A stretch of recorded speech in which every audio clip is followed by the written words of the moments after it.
Hello दोस्तों, welcome to my YouTube channel. जैसा आप जानते हैं मेरा नाम है जितेंद्र यादव और हम पढ़ रहे हैं एसआई। तो इससे पहले एसआई का मैंने आपको बहुत कुछ पढ़ाया है। अगर आपने वो वीडियोस देखी हैं तो आपको ये वीडियो अच्छी लगेगी और पसंद आएगी, है ना। अगर आपने नहीं देखी है तो पहले एसआई की उन वीडियोज़ को देखें और कंसेप्ट को समझें कि एसआई का कंसेप्ट है क्या। तो आज हम एसआई के और न्यू क्वेश्चंस करने वाले हैं और देखेंगे इन क्वेश्चंस को हम कैसे सॉल्व करेंगे आसान तरीके से। तो चलिए स्टार्ट करते हैं आज का सेशन और देखते हैं पहला क्वेश्चन। जैसे ये दिया हुआ है कि किसी राशि पर प्रथम वर्ष 4%, दूसरे वर्ष 5% तथा तीसरे वर्ष 6% ब्याज मिलता है। तो आपको पता है 3 साल का जो कुल साधारण ब्याज होगा वो कितना होगा यदि राशि 5,000 रुपये है। तो देखिए पहले साल लग रहा है 4%, फिर अगले साल लग रहा है 5% और फिर लग रहा है 6%। और आपको पता है कि जो मूलधन है हमारे पास वो कितना है, आप कहेंगे भाई वो है 5,000 रुपये। तो आपको बताना है 3 साल बाद ब्याज कितना लगेगा। तो देखो अगर ऐसे दिया हो कभी क्वेश्चन तो हम मेथड से कैसे करेंगे, पहले मैं आपको मेथड बता देता हूँ और बाद में बता देंगे। तो आप ये बताओ कि भाई 5,000 पर, है ना, 1 साल तक तो लगा 4%, तो पहले ये ब्याज लगा होगा 4%, है ना। फिर 5,000 पर ही तो 5% ब्याज लगा होगा, तो आपने कहा हाँ बिल्कुल लगा होगा। और फिर 5,000 पर कितना ब्याज लगा होगा, आप कहेंगे भाई 6% का ब्याज लगा होगा, तो ये ब्याज लगा होगा। आप निकाल सकते हैं तो टोटल ब्याज है ना, ये टोटल क्या आ जाएगा आपका ब्याज आ जाएगा। देखो क्योंकि 5,000 का पहले साल कितना लग रहा है 4%, तो इतना ब्याज हमें पहले साल मिलेगा, दूसरे साल हमें इतना ब्याज और तीसरे साल हमें इतना ब्याज मिलेगा। तो आप इन दो जीरो से इन दो जीरो को काट लो, इन दो जीरो से इन दो जीरो को काट लो, इनसे इनको काट लो। तो आप देख रहे हैं 5 चौक 20, 200 रुपये आपका यहाँ लग गया, 5 पंजे 25, 250 रुपये आपका यहाँ लग गया, और 5 छिंग 30, 300 रुपये आपका क्या लग गया यहाँ लग गया। तो 3 और 2 5 और 2 6 और 7, 750 रुपये आपका क्या लग गया कुल ब्याज लग गया। कितना लग गया 750 रुपये का आपका कुल ब्याज लग गया। अब देखो हम इस क्वेश्चन को ऐसे नहीं करेंगे, है ना।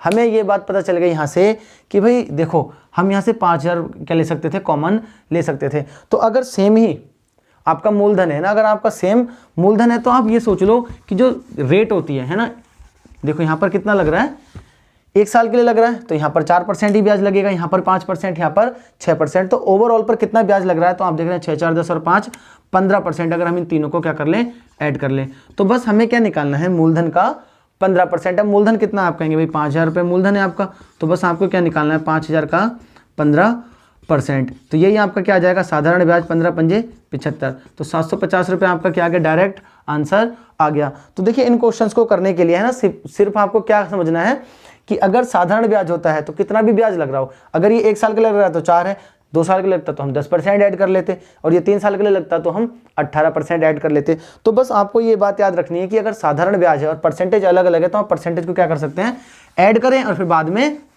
ब्याज निकाल लें। और फॉर्मूले पे ना जाए ना, फॉर्मूले की कोई जरूरत नहीं है आपको। तो अगला क्वेश्चन और देखते हैं, सही सेम है। हमें बोला है कि किसी राशि पर 4 वर्ष के लिए 8% साधारण ब्याज, भाई 4 वर्ष के लिए 8%। आगे हमें बोला है 6 वर्ष के लिए 10%, 6 वर्ष के लिए 10% ब्याज लग रहा है। और बोला है आगे तथा 5 वर्ष के लिए, है ना, अगले 5 वर्ष के लिए 12% का ब्याज लग रहा है। हमसे बोला है इस प्रकार कुल ब्याज उसे 12,160 रुपये मिले। कितना मिले, 12,160 रुपये। ये ब्याज है, देखिए मूलधन कुछ नहीं है, मिले। तो राशि आपको बतानी है। आप एक बार बताओ यहाँ पर कितना ब्याज लग गया होगा, आप कहेंगे 8 चौक 32, है ना, 32% यहाँ पर ब्याज लगा होगा, 60% यहाँ पर ब्याज लगा होगा, और 12 पंजे 60% ही आपको यहाँ पर ब्याज लग गया होगा।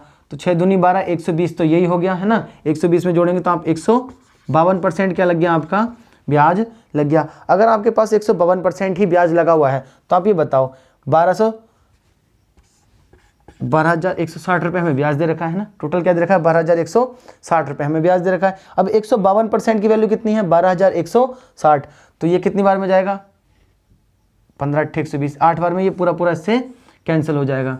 कितना हो जाएगा 80 बार में। तो 1% की वैल्यू आपकी कितनी आ गई 80। तो आपको पता है कि जो मूलधन होगा वो अपने आप में 100% होगा, तो आपको अगर 100 बनाना है तो 2 जीरो इधर लगाने हैं और 2 जीरो इधर लगाने हैं, तो आपका कितना आंसर आ जाएगा 8,000। यानी कि मूलधन कितना रहा होगा 8,000। तो देखिए क्वेश्चंस को डील करने का बस तरीका होता है कि हम उसे कैसे शॉर्ट तरीके से कर सकते हैं। अब हम यहाँ पर करते रहते भाई पी का 32% प्लस पी का 60% प्लस पी, यानी कि मूलधन का 60%, है ना। और फिर हम इसको ऐड करके तब करते, हमने यहाँ क्या कर लिया, डायरेक्ट ऐड कर लिया।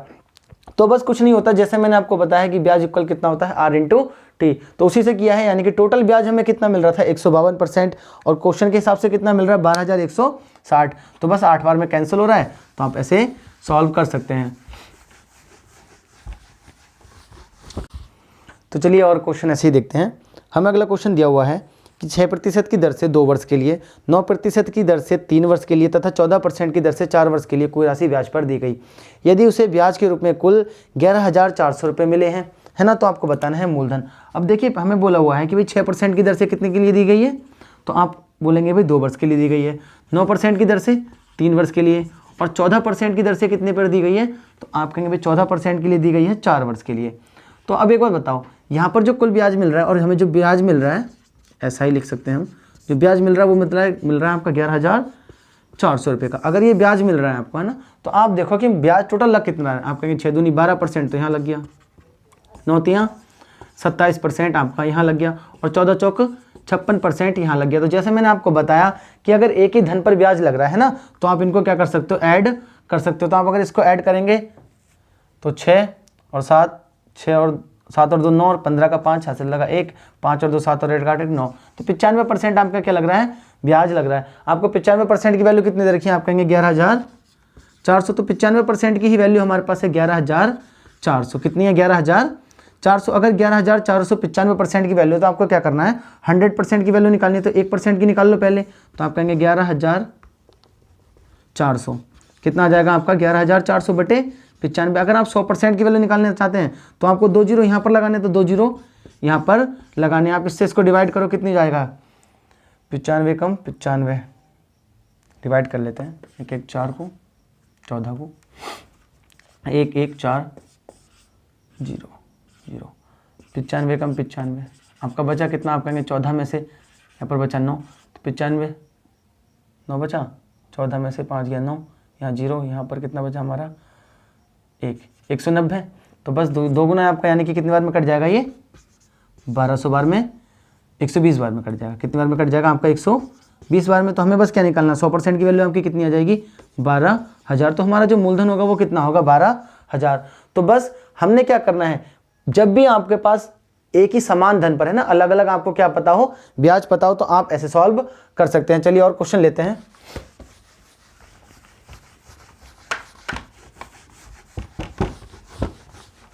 देखिए अगला हमें क्वेश्चन दिया हुआ है। देखिए ऐसे क्वेश्चंस को हम कैसे करते हैं। बोला है कि भाई एक धनराशि, है ना, साधारण ब्याज की दर से 3 वर्ष में 560 रुपये हो जाती है। तो 3 वर्ष में कितनी हो जाती है, आपने कहा भाई 560 रुपये हो जाती है। आगे हमें बोला हुआ है तथा 5 वर्ष में 600 रुपये हो जाती है। तो 5 साल में कितनी हो गई, 3 वर्ष में 560, और 5 साल में कितनी हो गई आपके पास, 600 रुपये हो गई। तो हमसे पूछा हुआ है कि राशि व ब्याज दर बताओ। तो आप एक बात बताओ, अगर हम यहाँ पर राशि निकालना चाहते हैं तो बस मुझे ये पता चल जाए कि भाई 3 साल का ब्याज कितना, तो मैं घटा लूंगा, या फिर मुझे पता चल जाए 5 साल का ब्याज कितना, तो घटा लेंगे। तो एक बात बताओ, साधारण ब्याज में यहाँ पर साल कितने बढ़े, आप कहेंगे भाई 2 साल बढ़ गए। क्या बढ़ गए, 2 साल। ब्याज कितना बढ़ा आपका, आप कहेंगे भाई 40। तो इसका मतलब ये हुआ कि 2 साल में जो है 40 रुपये ब्याज बढ़ रहा है। आप 1 साल का ब्याज निकालो, आप कहेंगे भाई 20 रुपये। अब एक बात बताओ, यहाँ कितने साल का ब्याज ऐड है, ये तो मिश्र धन है ना, 560 क्या है, मिश्र धन। तो अगर आप यहाँ 3 की मल्टीप्लाई कर लें तो 3 साल का ब्याज कितना आ जाएगा, 60। अगर 3 साल का ब्याज 60 आ गया तो आप ये बताओ राशि कितनी आ जाएगी। आप इसमें 3 साल का ब्याज ऐड है, तो आप घटा कर कह सकते हैं कि जो मूलधन होगा वो कितना होगा भाई, 500 रुपये होगा। कितना होगा, 500 रुपये। आपको निकालना है ब्याज दर। तो देखो ब्याज दर हम कैसे निकाल सकते हैं कि भाई रेट जो होगी, 500 कितने रुपये का ब्याज लगा आपका, 1 साल का लगा लो, 20 रुपये का ब्याज लगा, कितने पर, 500 पर, गुणा 100 इक्वल होता है R इंटू टी।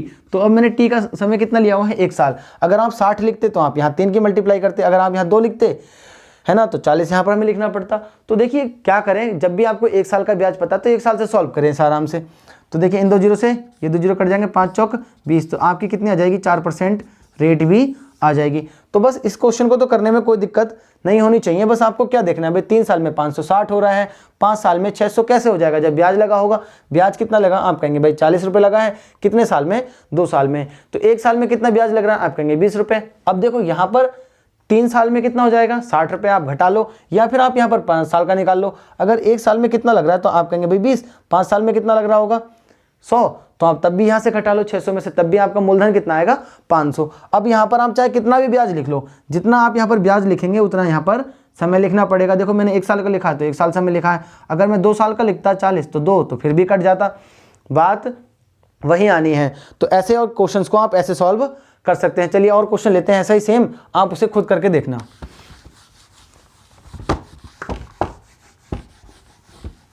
जैसे हमें अगला क्वेश्चन दिया हुआ है कि कोई धनराशि 2 वर्ष में 430 हो जाती है, तो आपको पता है कि भाई 2 साल में कितनी हो रही है, आप कहेंगे 430 हो रही है। आगे बोला हुआ है तथा 3 वर्ष में कितनी हो जा रही है, 445 हो जा रही है। तो वही पूछा है कि भाई मूलधन और आपको क्या बताना है, ब्याज दर बताना है। तो आप एक बताओ साल कितने बढ़े, आप कहेंगे भाई 1 साल बढ़ा। साल कितना बढ़ा आपका, 1 साल। और यहाँ कितना बढ़ रहा है, आप कहेंगे भाई 15। कितना बढ़ रहा है, 15 रुपये। कितना बढ़ रहा है ब्याज, 15 रुपये। अगर ये 15 रुपये बढ़ रहा है तो आप एक बार बताओ यहाँ पर कितने साल का ब्याज ऐड है, तो आप कहेंगे 2 साल का। अगर आप 2 साल का ब्याज निकालें यहाँ पर तो 30 रुपये ब्याज लग रहा होगा इसमें, यानी कि 30 रुपये क्या ऐड है, आपका ब्याज ऐड है। तो अगर आप 30 घटा देंगे तो मूलधन कितना बचेगा आपका, आप कहेंगे भाई 400। अब देखो मूलधन हमें पता चल गया 400 रुपये। अगर आपको निकालनी है ब्याज दर तो आप कहेंगे भाई कितने रुपये का ब्याज लग रहा है, आप 1 साल का लगा लो। भाई 15 रुपये का ब्याज लग रहा है कितने पर, 400 पर गुणा 100 इक्वल होता है आपका R इंटू टी। अब हमने टी कितना लिया हुआ है, 1 साल, है ना। तो आप इन 2 जीरो से इन 2 जीरो को काट सकते हैं, 4 तियाँ 12, आपका बचा कितना, 15 है 3, तो 3/4% आपका क्या हो जाएगा, R की वैल्यू हो जाएगी। तो देखिए इन क्वेश्चंस को आप ऐसे ही सॉल्व कर सकते हैं। आई होप आपको इस क्लियर हो गया होगा और कोई दिक्कत नहीं होगी। बस हमें देखना है भाई साल, ये साधारण ब्याज के लिए है, चक्रवृद्धि ब्याज के लिए नहीं है कि भाई, क्योंकि चक्रवृद्धि ब्याज में क्या होता है, मूलधन पर भी ब्याज लगता है और ब्याज पर भी ब्याज। यहाँ तो ऐसा नहीं है ना, अगर 2 साल में 430 हुआ है तो ब्याज लगा होगा, अगर 3 साल में 445 हुआ तो वो 15 रुपये जो ब्याज बढ़ा है, यहाँ से यहाँ तक का जो 15 रुपये ब्याज बढ़ा है वो किसका बढ़ा होगा, तो आप कहेंगे भाई मूलधन का ही तो बढ़ा होगा। तो बस 1 साल में 15 रुपये ब्याज लग गया मूलधन पर, तो आपने कहा भाई 2 साल में कितना लगेगा, 30, तो 2 साल का हमने घटा लिया तो आपका कितना आ गया, 400 मूलधन आ गया। और बाकी सॉल्व करना है आपको।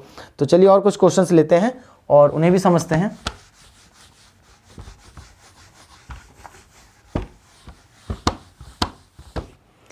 जैसे अगला क्वेश्चन बोला है कि किसी धनराशि पर 4 वर्ष के लिए कुछ ब्याज मिलता है, हमें नहीं पता भाई कितना ब्याज मिल रहा है। यदि ब्याज की दर 4% और बढ़ा दी जाए, देखिए टाइम हमें दे रखा था कि 4 वर्ष के लिए कुछ ब्याज मिल रहा था, कितने वर्ष के लिए, 4 वर्ष के लिए। अब इन्होंने बोला यदि ब्याज की दर 4% और बढ़ा दी जाए, मतलब हमें नहीं पता कि पहले ब्याज दर कितनी रही होगी, अभी 4% और बढ़ा दी जाए तो आपको 160 रुपये अधिक मिलते हैं। तो आपको बताना है मूलधन। एक बात बताओ, अगर 4% और बढ़ाई जाए, जो रेट है पहले R% रही होगी, अभी कितनी हो जाएगी, R + 4%, है ना, यही तो बढ़ाई जा रही है। तो जो आपको अंतर मिल रहा है वो कितने का मिल रहा है, आप कहेंगे 160 रुपये अधिक मिलते हैं। अब देखिए अगर मैं इसे मेथड से करता तो मैं कैसे करता भाई कि P मानता मैं अपना मूलधन और R हमारी ये हो जाती गुणा 100, फिर इसका करता हम अंतर करना पड़ता हमें। देखो मैं बताता हूँ कैसे अंतर करते हैं कि अगर मूलधन मान लो P रहा होगा तो इस समय ये ब्याज मिल रहा है R + 4%, कितने साल के लिए भाई, आप कहेंगे 4 साल के लिए, है ना, माइनस पहले क्या ब्याज मिल रहा होगा आपको, तो आप कहेंगे भाई P × R, क्योंकि पहले R थी। देखो ये वाला ज़्यादा है ना, 160 रुपये, क्वेश्चन के हिसाब से क्या बोला है कि भाई अगर 4% ज़्यादा लगती तो 160 रुपये आपको क्या मिलते, ज़्यादा। तो आपने कहा P × R, और समय तो आपका सेम ही है, आप R% ही लिख लो यहाँ पर, समय आपका कितना है, 4। तो एक बात आप यहाँ से ऑब्जर्व करना कि अगर मैं इसकी मल्टीप्लाई कर दूँ, अगर मैं इसकी मल्टीप्लाई कर दूँ P की और 4 की, तो आप देख रहे हैं कि भाई P × R% × 4। और अगर आप और देखें तो हम यहाँ पर क्या कर दे रहे हैं, P × 4% और 4 और माइनस के P × R% × 4। तो आप एक बात देखो, यहाँ से ये पूरा कैंसिल हो जाएगा। P का बच कितना रहा है, 16%। तो P का 16% ही तो आपका कितना दे रखा है, आप कहेंगे भाई हमें 160 दे रखा है। अगर P का 16% 160 है तो P का जो 1% होगा वो कितना होगा, आप कहेंगे भाई वो होगा 10। और अगर आप P का 100% बनाना चाहते हैं तो P का 100% क्या होगा, खुद P, तो वो कितना आ जाएगा आपका 1000। तो देखो ये तो है इसका मेथड, ये क्या है इसका मेथड। अब मैंने यहाँ पर जो आपको बात निकलवाई है वो कैसे आई है, वो सीधे ही आई है भाई, रेट कितनी बढ़ा दी गई है, 4%। आप देख रहे हैं अंतर होने के बाद इससे ये कट जा रहा है, तो हम यहाँ पर 4% को डायरेक्ट लिख सकते हैं। और वो कैसे लिख सकते हैं, आइए देखते हैं। तो देखो यहाँ पर जो भी रेट रही होगी, है ना, पहले हमें नहीं पता, लेकिन अभी कितनी बढ़ा दी गई भाई, 4% बढ़ा दी गई। तो आप जान रहे हैं कि भाई इस 4% की वजह से उसे कितने ज़्यादा मिल रहे हैं, आप कहेंगे भाई 160 रुपये। अब ये जो 4% रेट है वो लगी होगी मूलधन पर, और कितने साल के लिए, आप कहेंगे भाई 4 साल के लिए। तो जो कुल ब्याज मिलना चाहिए था और एक्स्ट्रा ब्याज, 4 चौक 16% ब्याज मुझे अधिक मिलना चाहिए था, जो कि मुझे नहीं मिला। तो क्वेश्चन ने बोला यही 160 है। आप 1% की डायरेक्ट वैल्यू निकाल सकते थे भाई 10, और 100% की अगर आप वैल्यू निकालना चाहते हैं तो आप कह देंगे वो कितनी हो जाएगी, 1000। तो इस क्वेश्चन को हमें करना है एग्जाम में ऐसे, ना कि वैसे। वो तो बस मैंने आपको बताया कि भाई आप ये ऐसे कैसे समझ सकते हैं। एक बात बताओ, अगर इस पर कुछ भी रेट से लग रहा होगा ब्याज, है ना, कितनी भी रेट से लग रहा होगा, मान लो पहले आर रेट से लग रहा था, तो अभी क्या हो गया, ये 4% तो छूट गई ना। तो बस अगर 4% छूट गई कितने साल के लिए, 4 साल के लिए, तो आप जानते हैं 4 चौक 16% ब्याज रह गया, और ये जो 16% रह गया है वही तो कितना है आपका 160। अगर 16% की वैल्यू 160 है तो आप 10% की वैल्यू निकाल लो, या फिर आप 1% की वैल्यू निकाल लो, जैसे मर्जी चाहे आपको सॉल्व कर सकते हैं। चलिए सेम क्वेश्चन लेते हैं, आप उसे खुद से करो तब आपको आएगी, है ना, प्रैक्टिस करो मैथ्स में तो आपको मैथ समझ में आ जाएगी। देखिए अगला दिया हुआ है कि किसी राशि पर 5 वर्ष के लिए कुछ ब्याज मिला, हमें नहीं पता भाई कितना मिला, यदि ब्याज दर पहले से 3% कम कर दी जाए। तो एक बात बताओ, 5 साल के लिए कुछ ब्याज मिल रहा है, अभी रेट कितनी कम कर दी है, आप कहेंगे भाई 3% रेट में कमी कर दी है, तो हमें 300 रुपये का नुकसान हो जाता है। तो क्या बोला, तो उसे 300 रुपये का नुकसान हो जाता है। तो ब्याज की राशि बताओ। अब एक बात बताऊँ आपको भाई, अगर ये 3% हम नहीं देते तो ब्याज कितना कम हो जाता, आप कहते भाई 5 या 15% कम ब्याज हो जाता। अब ये 15% किसका, मूलधन का, तो मूलधन का अगर 15% कम हो जाता तो क्वेश्चन ने तो ये कितना बोला हुआ है 300, कितना बोला हुआ है 300, तो आप काट लो 15 से कितनी बार में कट जाएगा 20 बार में। आपको कितने की वैल्यू बनानी है 100 की, अगर 1% की वैल्यू कितनी है 20, तो 100 की कितनी हो जाएगी 2000। तो देखिए क्वेश्चंस को करना बहुत आसान है ना, आप जैसे मर्जी करें, बस आपको समझना है कि क्वेश्चन आपसे कहना क्या चाहता है। भाई 5% के हिसाब से अगर ये 3% ब्याज नहीं लगे, है ना, यही तो बोला कि भाई 3% रेट कम कर दी जाए तो 15% क्या हो जाएगा, आपको ब्याज नहीं मिलेगा। अगर ये 15% नहीं मिलेगा तो हमें कितने का नुकसान हो रहा है, तो हमें भाई 300 का नुकसान हो रहा है। अगर 300 का नुकसान हो रहा है तो 100% की वैल्यू कितनी आ जाएगी आपकी 2000 रुपये आ जाएगी। तो चलिए और क्वेश्चन लेते हैं और उसे भी ऐसे ही करते हैं। देखिए इन क्वेश्चंस में ना परेशानी होती है, सब क्या करते हैं ना लॉन्ग मेथड से करने की कोशिश करते हैं। वही जैसे मैंने आपको बताया कि भाई पी का उसके बाद कम कर रहे हैं, तो आप यहाँ पर डायरेक्ट कंसेप्ट समझें कि रेट अगर कम हो रही है तो आपको क्या करना है, जितने साल दे रखा है साल की मल्टीप्लाई किससे कर लेनी है, रेट से, और उसी की वैल्यू आपको कम ज़्यादा करके दे रखी होगी। तो चलिए जैसे अगला क्वेश्चन हमें दिया हुआ है कि भाई 3000 रुपये पर 3000 रुपये की धनराशि पर 5 वर्ष का कुछ साधारण ब्याज प्राप्त होता है, यदि ब्याज की दर कितने प्रतिशत और बढ़ा दी जाए ताकि पहले से 300 रुपये अधिक मिले। अब क्या हो रहा था, अब तक जो हमने क्वेश्चंस किए उसमें हमसे बोला है भाई रेट बताओ, है ना, क्या हो जाए, रेट बता दी जा रही थी कि भाई 2% और बढ़ा दी जाए, 3% बढ़ा दी जाए या कम कर दी जाए, तो हमें कितना ब्याज 160 ज़्यादा मिल रहा था। इस क्वेश्चन में बोला है कि भाई मूलधन कितना है 3000 रुपये की धनराशि पर, कितने पर 3000 की धनराशि पर 5 साल का साधारण ब्याज प्राप्त होता होगा, है ना, कितना भी रेट हमें नहीं पता कितनी थी पहले भी, अभी हमें भी नहीं पता कितनी है। उन्होंने बोला कितने प्रतिशत रेट और बढ़ा दी जाए ताकि पहले से 300 रुपये अधिक मिले। भाई हमें 300 रुपये ब्याज और चाहिए, कितना चाहिए 300 रुपये ब्याज चाहिए इन्हीं 5 साल में। तो आप एक बात बताओ, हमें 300 रुपये का ब्याज चाहिए, आप कहेंगे कितने पर चाहिए, हमें चाहिए भाई 3000 पर, कितने पर चाहिए 3000 रुपये पर, गुणा 100 इक्वल कितना होता है R इंटू टी। तो R हमें नहीं पता लेकिन T पता है हमें कितना है 5। तो आप जानते हैं इन 3 जीरो से ये 2 जीरो और 1, 3 से कितनी बार में कट जाएगा 10, 5 से कितनी बार में कट जाएगा 2। तो R की वैल्यू कितनी आ जाएगी 2%। अब R की ये जो वैल्यू है 2%, वो कौन सी वैल्यू है, आप कहेंगे ये है बढ़ी हुई वैल्यू, क्योंकि 5 साल में अगर 2% ब्याज लगेगा तभी आपको 300 रुपये मिलेंगे। तो यहाँ हमें पहली वाली रेट से बिल्कुल कोई लेना देना नहीं है कि भाई पहले कितनी रेट थी और कितना ब्याज मिल रहा था। हमें बस इतना पता है कि अगर मुझे ये 300 रुपये का ब्याज चाहिए 3000 रुपये पे, तो मुझे 2% रेट लगानी पड़ेगी कितने साल के लिए, 5 साल के लिए। तो देखिए क्वेश्चंस कितना सिंपल है ना, बस अगर आप इसमें लैंग्वेज अगर ना समझ पाएँ इस क्वेश्चन की, और अगर आप इसको एक्स पी या पी कुछ भी मान के करें तो आप इसमें बहुत ज़्यादा फंस जाएंगे और कैलकुलेशन क्या हो जाएगी आपकी हार्ड। हमने बस कुछ नहीं करना था कि भाई मुझे तो 300 रुपये का ब्याज चाहिए, कितने रुपये पर 3000 रुपये पर, गुणा 100 इक्वल R इंटू टी। मुझे यहाँ से R का पता करना है कि भाई कितने % ब्याज लगी होगी, तो 2% ब्याज लगेगी कितने साल के लिए, 5 साल के लिए, तब जाकर आपको कितने रुपये मिलेंगे 300 रुपये मिलेंगे। तो आई होप आपको क्लियर हो गया होगा। तो चलिए आज के लास्ट क्वेश्चन की तरफ चलते हैं, और ये देखिए मैंने बहुत सिंपल क्वेश्चन रखा हुआ है जो आज का रखा हुआ है। तो आई होप आपको ये सारे क्वेश्चन तो क्लियर हो गए होंगे भाई कि रेट बढ़ रही है, रेट कम हो रही है, कैसे हो रहे हैं ना, हम आपको कैसे करा रहे हैं, बिल्कुल मैं आपको कंसेप्चुअल चला रहा हूँ, और कैसे चल रहे हैं बिल्कुल टाइप वाइज क्वेश्चन कर रहे हैं। तो अगर आप मेरे रेगुलर फॉलोवर हैं, है ना, रेगुलर मेरी वीडियोस को देखते हैं, तो आप साधारण ब्याज के कोई भी क्वेश्चंस को नहीं छोड़ेंगे। अभी तो मैं क्या कर रहा हूँ, सिंपल क्वेश्चन ही रख रहा हूँ, ज़्यादा हार्ड नहीं लिए हैं। आगे आप जैसे जैसे वीडियो बढ़ेंगी तो मैं कुछ और हार्ड क्वेश्चन रखूँगा। देखिए इसमें बोला हुआ है यदि किसी राशि का ब्याज मूलधन का 1/16 गुना है, कितना है भाई 1/16 गुना है, तो किसी राशि का जो ब्याज है वो मूलधन का 1/16 गुना है, यानी कि 1/16, तो हम इसे मूलधन मान लें भाई।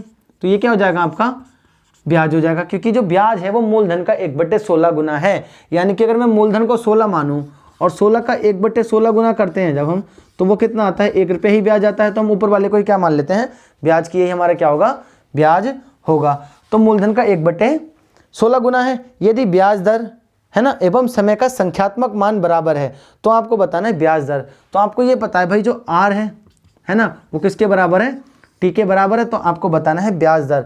तो एक बात बताओ, हम भी अगर ब्याज की वैल्यू निकालें तो हमें कितने रुपए का ब्याज लगा भाई, आप कहेंगे 1 रुपये का ब्याज लगा, कितने पर, 16 पर, गुणा कितना होता है 100, इक्वल होता है आपका आर इंटू टी।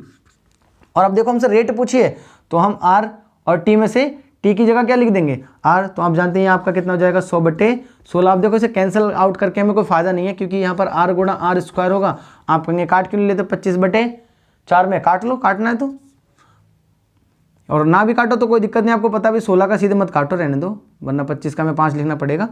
तो देखो यहाँ पर क्या हो जाएगा आपका आर इंटू आर, यानी कि आर स्क्वायर की वैल्यू कितनी आ गई आपके पास 100/16। आप जानते हैं कि अंडर रूट निकालना पड़ेगा हमें, आर की वैल्यू कितनी आ जाएगी 100/16, यानी कि हमारे पास 10 कितनी आ जाएगी 4। आप काट लो, अब 2 दूनी 4 और 2 पंजे 10, यानी कि 2.5% क्या आ जाएगी आपकी आर की वैल्यू आ जाएगी। तो आर भी इतना ही है आपका 2.5% और समय भी कितना है 2.5% ही है। तो इस क्वेश्चन में तो आपको कोई दिक्कत नहीं होनी चाहिए। वही फॉर्मूला लगाया, SI/P इंटू 100 इक्वल होता है R इंटू टी, उसी फॉर्मूले से किया हुआ है। और इस बात को देखो समझने वाली बात होती है ये कि भाई कौन किसका गुना है। बच्चों को सबसे ज़्यादा दिक्कत होती है इसमें कि भाई इसमें क्या है। तो देखो जैसे क्वेश्चन बोलता है ना कि किसी ब्याज का, जो किसी राशि का ब्याज है वो मूलधन का कितना है, तो जिसका होता है ना वही नीचे होता है। जैसे मूलधन का है या किसी और चीज़ का, जैसे आपने परसेंटेज में भी क्वेश्चन ऐसे किए होंगे कि जो ए है बी का इतना है, तो बस नीचे वाले को उसी को माने भाई जिसका ये गुना हो रहा है। तो जो ब्याज है वो मूलधन का गुना हो रहा है, तो बस मूलधन नीचे वाला होगा। तो आई होप आपको ये क्लास पसंद आई होगी। अगर आप कोई क्लास पसंद आई है तो प्लीज़ लाइक शेयर और सब्सक्राइब जरूर करें हमारे चैनल को। तो चलिए मिलते हैं आपसे नेक्स्ट वीडियो में।